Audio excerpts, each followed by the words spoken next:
Hello everyone, I'm Marian, and as you might know, I've been doing track guides for a long time.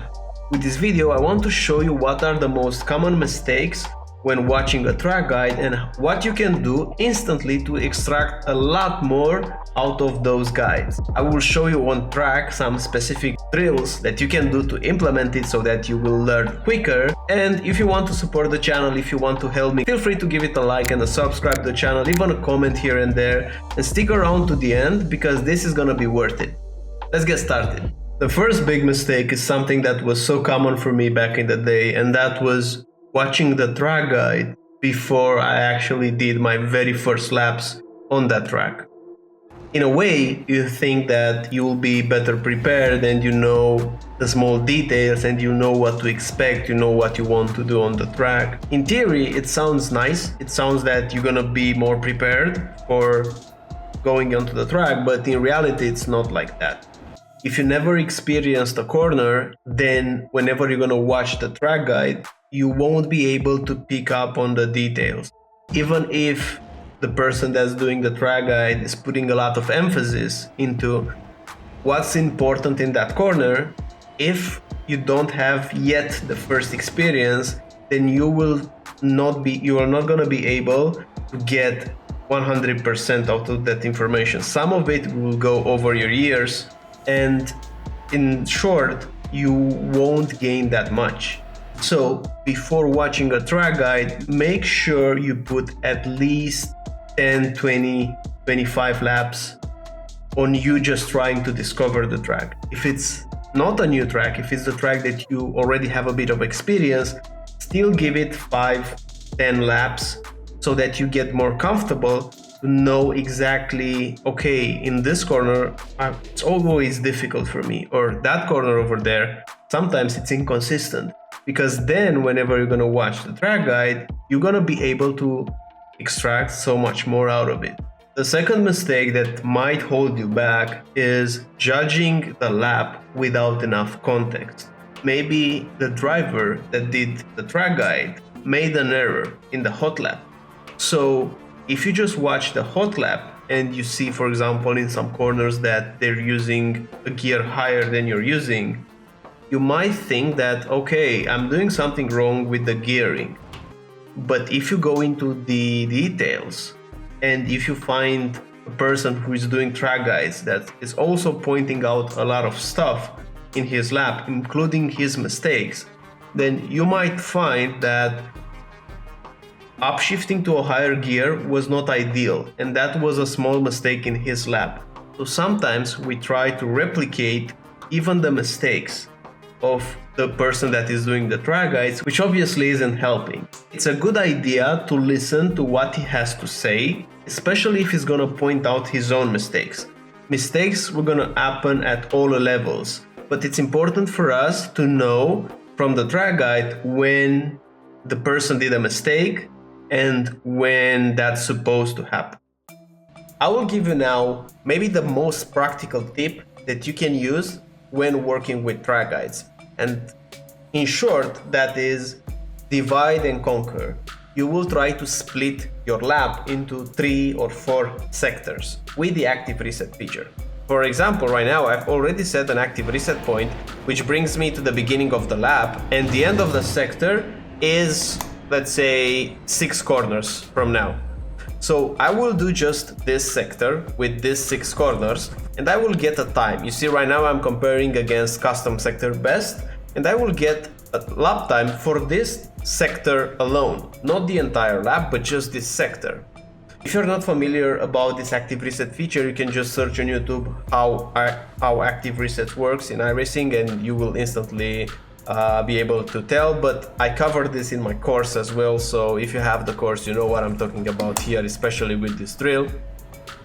So you want to do this, and you want to set your fastest lap time possible in this sector, but you want to arrive to a point in which it's gonna be very hard for you to improve. And at this point, you're just gonna go back to the track guide and watch the hot lap, or watch the explanation of the instructor in that sector alone. Because watching it the first time after you drove and hearing it the first time, it helps, but for sure you will miss some small details. And you know, those small details can make a huge difference. And if the track guide is good enough, you will get a lot more value if you put every piece together into the puzzle. So you will just drive. Right now, let me finish the sector so you will see the time appearing, even though I drive so slowly. My end of the sector here on Aragon was just a few corners ahead. So let's quickly arrive to it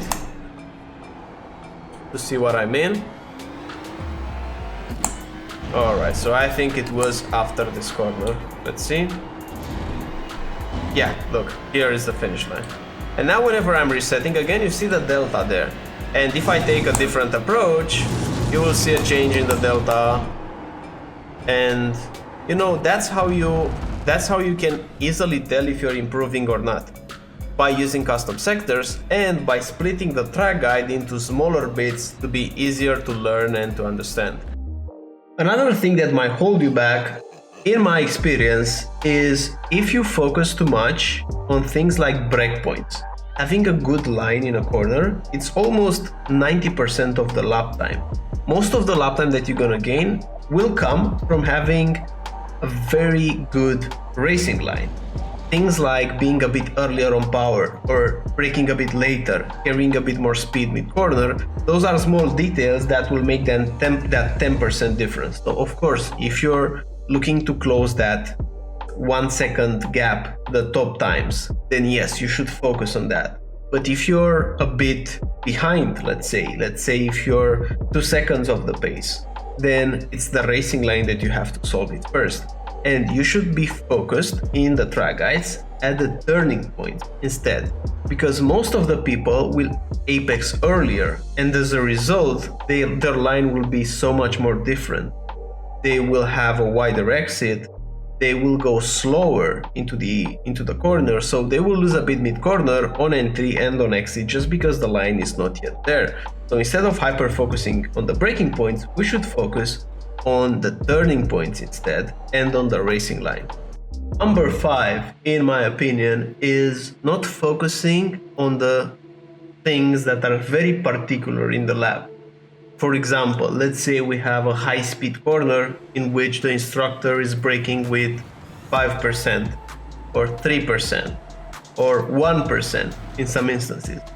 Those things should ring a bell to you whenever you see his inputs and you see this amount of precision, like barely touching the brakes. Or on the opposite hand, you see a corner in which it goes into braking to 90, 100% and still maintains it. It doesn't drop, still maintaining that pressure. Those extreme cases, edge cases, barely braking versus braking very hard and holding it for longer, then those should be the first things that should ring a bell to you.